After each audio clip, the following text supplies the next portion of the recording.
Ассаламу алейкум. Бүгүн сиздер менен сүт менен пирог жасайбыз. Ал үчүн бизге жумуртка, ванильный сахар, ошондой эле өсүмдүк майы, бир идишке баарын топтойбуз. Мына ушундай кылып видеодо көрсөтүлгөндөй сүт дагы коябыз ага. Канча грамм эмне экенин баарын видеонун түбүнө калтырганмын. Ошол жерден карап, этабы менен салып, бир идишке венчик менен же болбосо кашыктын жардамында деле аралаштырып туруп жасасаңыздар болот. Мына ушуну менен азыр бат эле даяр болуп калат. Бул болсо уксуз, аябай жеңил, үйдө бар азыктардан жасалган пирог. Духовканын идишин алып келебиз. Ага фольганы салып туруп, ушуга коебуз. Бат эле бышат. 25-30 минуттун аралыгында 180 градуста бышып чыкты.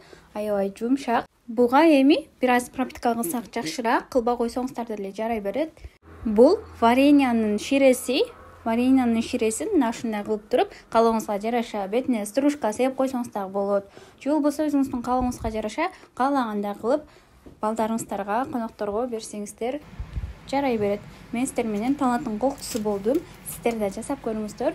Үйдө эле бар азыктардан жасалды. Аябай бат жана даамдуу, карапайым пирогубуз дагы ушун менен даяр болду. Көңүл бурганыңыз үчүн чоң рахмат. Дагы да кандай видеолорду күтөсүздөр? Видеонун түбүнө комментарий калтырыңыз. Мен сиздин комментарийиңизге сөзсүз түрдө жооп бергенге аракет кыламын.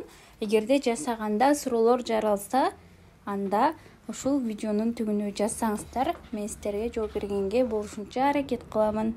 Мына ушундай кылып сонун бир тарелкабызга салып койдук. Сиздер да жасап көрүңүздөр. Видеонун аягына чейин көргөн болсоңуздар, лайк басканды дагы унутпаңыздар. Ассаламу алейкум.